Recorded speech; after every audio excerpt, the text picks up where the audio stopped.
Bismillahirrahmanirrahim. Assalatu wassalam ala asyrafil salin wa ala alihi wa sahbihi ajma'in.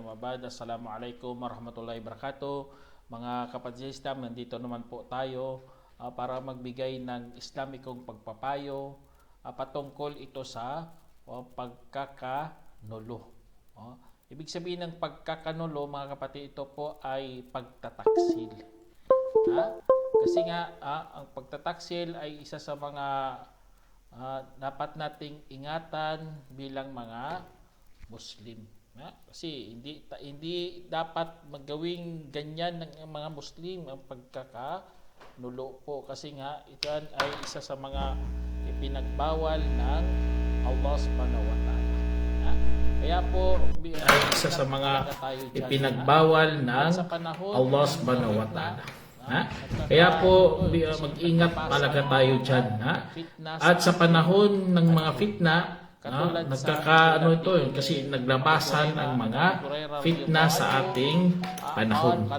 Katulad sa inulat dito ni Abu Hurairah, Abi Hurairah radhiyallahu anhu, qala Rasulullah sallam, sayati ala nasi sanawatun khadda'un o yusaddaqu fiha al-kadhib wa yukadzabu fiha as-sadiq. Sa hadith ni Abu Hurairah radhiyallahu anhu, mga kapatid, na sinabi na mismo ng mahal nating Propeta Muhammad sallam, sabi niya, darating sa mga tao ang mga mapanlukong taon.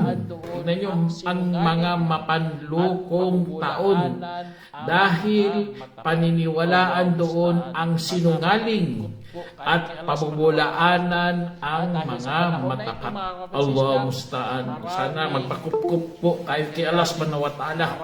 Dahil sa panahon na ito, mga kapatid Islam, maraming mangyayari, maraming maluloko, maraming madadaya, dumadami ang mga taksil. Kaya ang problema, mababaliktad talaga ang katotohanan. Papaniniwalaan ng mga tao ang mga sinungaling, at ito nangyari sa ating panahon. Hindi natin yan kayang itakpan. Pagkus, tingnan nyo kahit sa mga pelikula, puro hindi pala totoo nangyayari yan, puro green. May mga may mga tricks sila na ginagawa. Ganon din po, mga kapatid, sa panahon natin, lalo na mga magagaling magsalita. Papaniniwalaan natin kasi ganda na salita, pero hindi natin alam, kasinungalingan lamang ang kanyang mga pinagsasabi. Kaya bilang Muslim, mga kapatid, mag-ingat talaga. Huwag tayong magbulag-bulagan sa mga ganitong mga pangyayari. Dahil mga din po sa tapos ito pa sa hadith dito, mga kapatid, wayo tamano fi halhain, sabi dito, at gagawin ang manloloko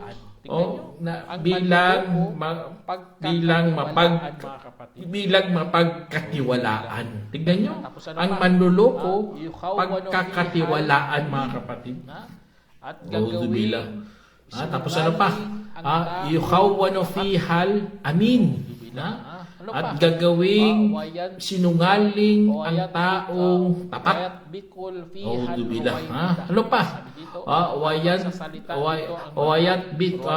Wayat bikul fihal ruwaybidah. Sabi dito, at magsasalita dito ang mga ruwaybidah. Ano po ang ruwaybidah?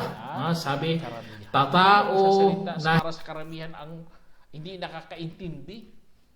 Karamihan ang hindi nakakaintindi, walang alam sa fiqh, walang alam sa tafsir, walang alam sa hadith. Yun pa ang magbibigay sa atin ng patwa. Yun pa ang magbibigay sa atin ng mga batas na hindi naman karapat dapat magbigay talaga ng ganitong mga aralin. Kaya mag-ingat ang mga kapwa natin, mga kapatid, sa mga tinatawag nating mapanlokong panahon, mapanlokong taon. Kasi nga marami sisiraing mga tiwala. Tignan nyo, tiwala tulad sa pamilya. Mayroong taksil, may magtataksil sa pamilya. Sa lipunan, magtataksil ng mga mamamayan. sa magkaibigan. Merong magtataksil na kaibigan. Si Kristo nga pinagtaksilan din ng kanyang pinagkanulo din siya ni Judas. Ayon sa Biblia. Kaya maraming mga pangyayari mga kapatid na maraming ipagkanulo kanila mga kapatid. Kaya mga usaping mga ugnayan na ito mga kapatid, itong parang sinaksak ka sa likod na wala ka namang kaalam-alam. Kaya mag-ingat mga kapatid, kasi nga lalo na ang mga taong pinagkanulo nila si Allah subhanahu wa ta'ala. Katulad sa sinabi ng Allah, A'udhu billahi minash shaitanir rajim, Ya ayyuhalladhina amanu la takhunu Allah wa Rasul wa takhunu amanatikum wa antum ta'lamun. Sinabi ng Allah subhanahu wa ta'ala sa banal na Quran, o mga yaong sumampalataya, huwag ninyong ipagkakanulo si Allah at ang mensahero, at huwag ipagkanulo ang mga ipinagkatiwala habang kayo'y inyong nalalaman. Kaya yan sa sinabi ng Allah subhanahu wa ta'ala mga kapatid, habang kayo'y inyong nalalaman na yan, itong mga gawain na ito, alam na alam talaga. Kasi nga naging master na siya sa pagiging taksil, naging master na siya, naging sanay na siya sa pagiging mapagkanulo. Audubillah. Kaya pati karapatan ni Allah subhanahu wa ta'ala, pati karapatan ng mahal nating propeta, pati mga ipinagkatiwala sa kanya, mga yaman, pamilya, anak, kaya niyang ipagbinta mga kapatid dahil sa makamundong bagay na ito. At alam naman natin mga kapatid na ang kayamanan dito, ang mga anak natin o mga pamilya natin ay pagsubok yan ng Allah subhanahu wa ta'ala. Pagsubok yan. Kung ipinili mo yan, gusto mo maging mayaman, wala namang problema maging mayaman ka. Ang problema, kung gagawin mo sa ipinagbabawal ng Allah subhanahu wa ta'ala. Sample lang, sinasabi mo, itong aklat na ito, galing sa Diyos. Siya mismo nagbigay sa akin ng kapahayagan, kaya totoong aklat to mula sa Diyos. Ipinagkanulo mo si Allah subhanahu wa ta'ala. Nagsinungaling ka para sumikat ka. Sasabihin mo, inspired ako ng Diyos. Ipinagkanulo mo si Allah subhanahu wa ta'ala. Sasabihin mo, nakita ko si Jesus, nakita ko si Muhammad. Pagising ko, kinausap niya ako. Ipinagkanulo ka. Ipinagkanulo mo si Allah subhanahu wa ta'ala at kanyang mensahero. Bakit mo gagamitin ang kanilang mga pangalan? Pitna ang ginawa mo. Tignan mo. Ginulo mo ang kapwa mo kamusliman. Ginulo mo ang mga kapwa mo manampalataya. Kaya sa mga na ito mga kapatid, nakakatakot to kapag ikaw ay pinagkanulo mo si Allah subhanahu wa ta'ala at kanyang mensahero. Lalo na sa panahon natin mga kapatid, daming nagsasabi, sinabi ng Allah, pero wala naman pala sa Quran. Sinabi ng mahal natin propeta, nagbigay pa ng hadith, hindi naman pala hadith. Yun, ipinagkanulo mo si Allah subhanahu wa ta'ala at si Prophet Muhammad sallallahu alaihi wasallam. Kaya auzubillah mga kapatid. At ipinagkanulo mo ang mga ipinagkatiwala sa iyo. Ano yun? Lahat ng mga ipinagkatiwala, pamilya, anak, asawa, kayamanan, o kaya niluklok ka sa tungkulin para sa lipunan. Anong ginawa mo? Nagiging taksil ka. Sabi mo ito para sa pinili mo ang pera. Sabi mo ito para sa lipunan to. Pinirmahan mo. Subhanallah. Hindi pala para sa lipunan, para pala sa iyong bulsa. Ang tawag sa iyo, pinagkanulo mo ang mga ipinagkatiwala sa iyo ng Allah subhanahu wa ta'ala. Kaya mga kapatid, mag-ingat, matakot tayo kay Allah subhanahu wa ta'ala. Kasi nga Allah subhanahu wa ta'ala sabi niya, ya'lamu kha'inal a'yuni wa ma tukhfis sudur. Sinabi ng Allah subhanahu wa ta'ala, nalalaman niya ang mga mandarayang mata. Tignan nyo, mga mandarayang mata, alam na alam yan ng Allah. At ang anumang ikinubli ng inyong mga dibdib, alam ng Allah yan. Walang nakakaano sa Allah subhanahu wa ta'ala, lantad yan sa Kanya. Alam na alam yan na Allah subhanahu wa ta'ala, lahat ng mga nakatagong mga sekreto, lahat ng mga lihim, alam yan ng Allah. Kaya dahil doon mga kapatid, lalo na mga sa mga mag-asawa mga kapatid, nagiging taksil ang isa sa kanila. Nangaliwa o ano pa dyan. Ano yan? Pinagkanulo niya ang kasal. Auzubillah. Naging taksil siya, naging mandaraya siya. Kaya tuloy, masisira talagang kanilang kasamahan. Nakagawa pa siya ng pangalo niya. Parusahan pa siya ni Allah subhanahu wa ta'ala kung hindi siya magbalik loob. Kaya masira ang pamilya, kawawa ang mga anak, lahat apektado, pati ang mga both side ng mga pamilya. Kasi kahiyan yan, dangal yan. Kasi nga pinili niya ang pagiging ang tinatawag natin pagkakanulo. Auzubillah. Kaya matakot tayo kay Allah subhanahu wa ta'ala. Kaya katakutan mo rin mga kapatid ang kataksilan. Matakot ka kay Allah subhanahu wa ta'ala. Ang kataksilan na yan mga kapatid. Mayroong hadith nga dito si Prophet Muhammad sallam nagpapakup-kup talaga kay Allah subhanahu wa ta'ala na hindi siya sana magiging taksil. Sabi dito sa hadith na inulat ni Abu Hurairah radiyallahu anhu na dati sinabi ng propeta Muhammad SAW, O Allah, tunay na ako ay nagpapakup-kup sa iyo laban sa gutom, sapagkat ang gutom ay masamang kasama sa kama. Subhanallah. Gutom mga kapatid hanggang sa pagtulog, masamang kasama sa kama. Ganon ang hingi ng propeta Muhammad na sana hindi ako magutom hanggang sa pagtulog. At doon pa, ako ay nagpapakup-kup sa iyo laban sa pagkakanulo, sapagkat ito ay isang masamang nakatagong katangian. Isinalaysay ni Abu Dawud at ginawang Hasan ni Albani. Subhanallah, masamang katangian ng pagkakanulo. Totoo talaga, kahit ang matangay, hindi mo nga maitago yan, ang pagkakanulo. Lumalabas talaga yan sa mata ng mga mandarayang mata. Kung nagsasabi ng totoo yan, tumitingin sa iyo yan ng straight. Pero kung mandaraya siya, ano pa rin ginagawa, nagtaksil siya. Ang mata niya halos hindi niya kayang tumingin sa iyo ng diretsa. Hindi siya makatingin ng diretso. Bakit? Kasi nga, gano'n yung parusa yan ng Allah subhanahu wa ta'ala. Kasi nga, taksil. Kaya dapat mga kapatid, katakutan natin yan, ang kataksilan na yan. Huwag tayong sumama sa mga nagpapakanulo. Kaya ito po ay kabaliktaran kasi yan ng katapatan. Totoo talaga yan, ang pagkakanulo. Kabaliktaran yan ng katapatan. Hindi katapat. Hindi kasinsir.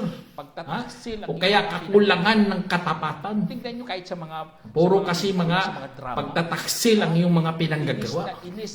Tingnan nyo kahit sa mga pelikula, sa mga drama. Inis na inis ang tao kahit anong control niya, kahit anong cool niya mga kapatid. Pero ang puso niya ay lumiliyab pa rin sa galit, sa puot. Kasi nga, ganun ang tao mga kapatid, puno tayo ng emosyon. Tao tayo, may mga emosyon. Kaya kung mayroong pagkakanulo talaga, umiinit talaga ang puso natin. Parang kumukulo nga yan Parang tubig kumukulo sa galit. Kasi nga napapabayaan mo ang karapatan ng iba. Kahit control mo yan, naging pabaya ka. Material man yan o moral, hindi yan siya mawawala. Kaya po mga kapatid, mag-ingat po tayo sa pagkakanulo. Kasi nga, betrayal yan sa English, sa totoo lang, betrayal. Lahat tayo yan. Mag-ingat sa mga ganitong mga pag-uugali. Kasi kahit sa hadith, sabi ko sa inyo kanina, na yan ay nakatagong katangian. Kaya ang pagkakanulo ay malulupit sa mga pinagkatiwala ng Allah subhanahu wa ta'ala, tulad ng pera, karangalan, kabanalan, pag-aari. At minsan mga kapatid, ay pagpabaluktot mo sa mga pinsahe. Yun ang nakakatakot. Mga balita, tapos baluktutin mo, tawag sa'yo taksil. Kasi nga hindi mo isinawalat ng maayos. Kaya kung magiging newscaster ka mga kapatid, inshallah, kung binaluktot mo ang mga balita, tawag sa'yo taksil sa bayan. Kung sa Islam pa, nagbibigay ka ng hadith na hindi naman hadith, ang tawag sa iyo, taksil kay Allah subhanahu wa ta'ala. Taksil ka sa mga kamusliman. Nagbibigay ka ng mga patwa na wala ka namang alam, hindi ka man nakakaunawa. Ruway bida ang tawag sa iyo. Kaya, audubillah mga kapatid, kaya dapat mag-ingat talaga. Kasi ang pagkakanulo nasa puso yan eh. Kapag lumabas yan sa mata mo, lumabas yan sa bibig mo, audubillah. Meron nga dito sinabi ni Ragib, sabi ni Ragib, ang pagkakanulo at ang pagkukunwari ay iisa. Tignan nyo, iisa ang pagkakanulo, ang betrayal at ang pagkukunwari ay iisa. Maliban na ang pagkakanulo ay sinasabi lamang sa pakikipagtipan at tiwala. Yun ang sa definisyon ng pagkakanulo ayon kay Ragib. At ang pagkukunwari naman ay sinasabi sa reliyon. Kaya pero magkakatulad lang to ng meaning mga kapatid.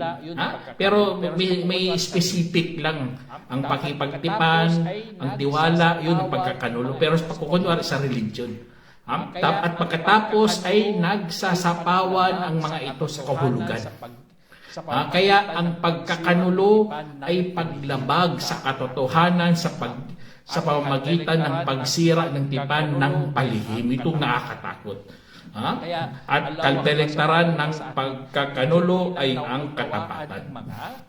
Kaya alawak pa sa mga nauna sa atin, higit nilang naunawaan ang mga mensahe. Higit nilang naunawaan ang mga kataga, mga kapatid, na ang pagkakanulong ay kadalasan makikita na palihim ginagawa. Kapag palihim, igat ka talaga.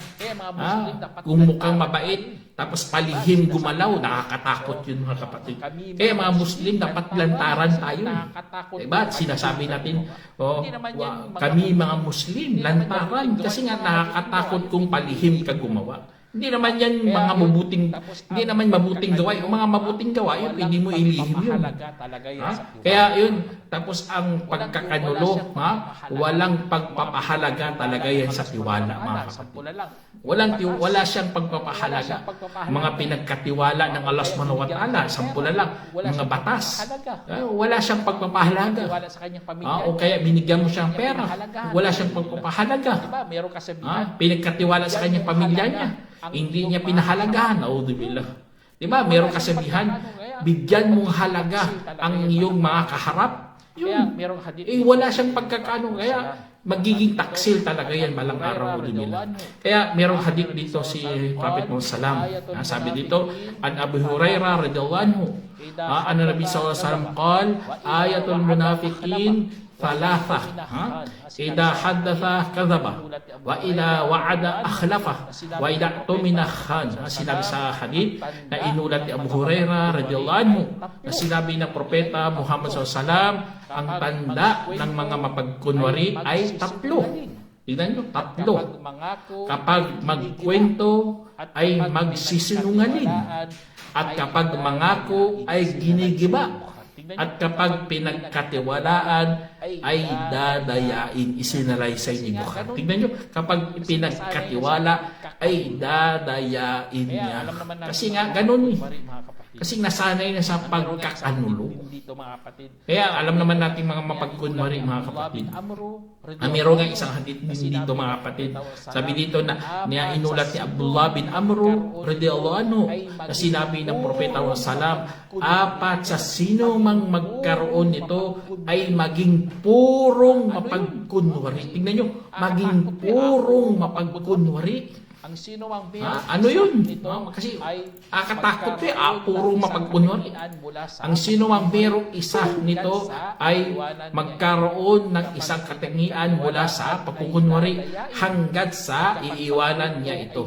Kapag pinagkatiwalaan ay dadayain, at kapag magkwento ay magsisinungaling, at kapag makipagkasundo ay tumataksil, at kapag nagkakaalitan ay nagpapakasama. Kaya dyan sa hadith na ito, walang isinaysay ni Bukhari. Kaya ang hadith na ito, mga kapatid, maging purong mapagkunwari ka, walang halo kapag ginawa mo itong apat. Kaya huwag niyong kumpletuhin ang apat, mga kapatid. Lalo na kapag mayroong mga pinagkasundo, nagiging taksil siya, audibillah. Sample lang, binigyan siya ng trabaho pero hindi niya ginagawa. Taksil tao sa kanya ng kumpanya. Kumikita siya. Kaya audibillah. At ito napakalupit sa lahat mga kapatid. Mas magiging masahol pa kapag patuloy ka sa pagkakanulog. Maging masahol ka na. Tulad dito sa sinabi ni Imam Dhahabi. Si Imam Dhahabi, isa sa mga pinakamagandang, isa sa mga sikat to ng scholar natin. Sabi niya, ang pagkakanulo ay pangit sa lahat ng bagay. At ang ilan ay mas masahol pa kaysa sa iba. Subhanallah, mas masahol pa kaysa sa iba.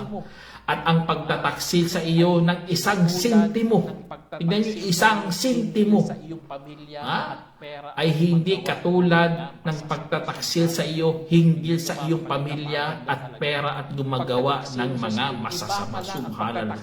Tignan niyo mga kapatid, napaganda talaga. Ang pagtataksil mo sa sentimo, iba pala ang pagtataksil mo sa iyong pamilya, sa pera. At gumagawa pa ng mga masasama. Magkaiba. Kasi nga, kung sa pamilya, maraming masisira. Masisira pangalan mo, mawalan ka ng mukha. Kasi taksil ka eh. Kaya, audibillah, magpakup-kup talaga tayo kay Allah subhanahu wa ta'ala.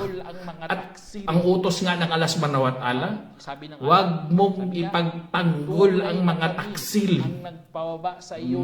Sabi ng Allah, sabi niya, tunay na kami ang nagpababa sa iyo ng kasulatan ng may katotohanan upang iyong ipaghahatol sa pagitan ng mga tao ayon sa ipinakita sa iyo ng Allah.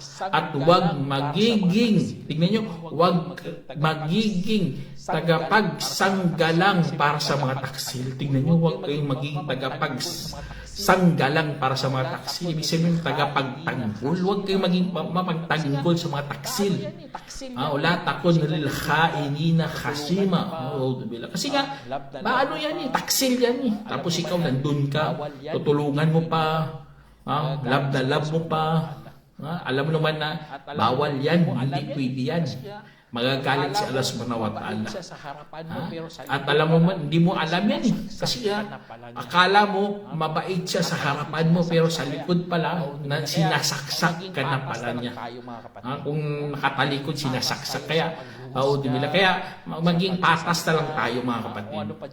Maging patas tayo sa paghuhusga, sa pagsasalita, o ano pa dyan. Kasi nga, ang pakikitungo natin sa taksil, ay wala talagang patutunguhan sa totoo lang. Kaya at alam naman natin, hindi minamahal ng Allah subhanahu wa ta'ala ang mga taksil, lalo na sa mga lipunan natin, o ano pa dyan. At hindi bulag si Allah subhanahu wa ta'ala sa mga taksil, mga kapatid. Sa mga nagpapakanulo, hindi bulag si Allah subhanahu wa ta'ala. Kasi nga, ano yan eh, sabi ng Allah subhanahu wa ta'ala, at kung gugustuhin nilang ipagkanulo ka, kung gayon ay talagang pinagtaksilan nila si Allah noon paman. Kaya't binigyan ng kapangyarihan kaysa kanila at si Allah ay maalam na marunong. Kaya dyan sa sinabi ng Allah subhanahu wa ta'ala, bahala sila sa buhay nila. Hindi bulag si Allah. Tutulungan tayo mga Muslim. Kahit dumami pa yan sila, bahit sirain pa nilang Islam, hindi bulag si Allah subhanahu wa ta'ala sa kanilang mga pinanggagawa. Kaya mag-ingat na lang po tayo, lalo na sa mga pakana ng mga taksil. Kasi nga mga pakana nila napakatindi. Mano talaga pahabak talaga sa lipunan, pahamak mo talaga sa atin. Kahit sa sa kwento nga kwento sa Surah Yusuf, sabi ng Allah subhanahu wa ta'ala, "Dhalika liya'lama anni lam akhunhu bil ghaib wa anna Allah la yahdil kaidal khainin." Sinabi ng Allah subhanahu wa ta'ala, iyon ay upang malaman na talaga ako ay hindi nagtaksil sa ligid at tunay ni si Allah ay hindi gumagabay sa pakana ng mga taksil. Tingnan nyo, hindi gumagabay sa mga pakana. Ibig sabihin, pakana talaga mga taksil. Marami. Kaya mag-ingat tayo mga kapatid. Alhamdulillah, tinuruan tayo ng Allah subhanahu wa ta'ala. Alhamdulillah, si Allah subhanahu wa ta'ala hindi niya ginawang tagumpay ang mga pakana ng mga taksil. Kaya magpakup-kup tayo kay Allah subhanahu wa ta'ala na sana gabayan po tayo sa tamang landas at huwag natin tahakin ang mga landas ng mga taksil. At sila hindi maasahan sa lipunan mga kapatid, sa totoo lang. Lalo na sa atin, hindi yan sila maasahan, mga taksil yan. Sa hula ng mahal nating propeta. At ang dito sa pagkatapos sa kanila, kahit sa hula ng mahal nating propeta salam, meron siyang hadith dito na pagkatapos sa kanila ay mga grupong sumasaksi na hindi naman pinapasaksi at dumadaya at hindi mapagkakatiwalaan, sumusumpa na hindi naman tumutupad at lumilitaw sa kanila ang katabaan. Isinalay sin Bukhari. Kaya sa hadith dito mga kapatid, ito tumataba na lang sila mga kapatid. Kasi nga sa sobrang pagtataksil nila, kain ng kain, o hindi na sila nagtatrabaho. Gano'n ang mangyari sa iyo mga kapatid. Kaya mag-ingat ka talaga. Mag-ingat sa mga ganitong mga pangyayari. Inshallah, sana meron kayong napulot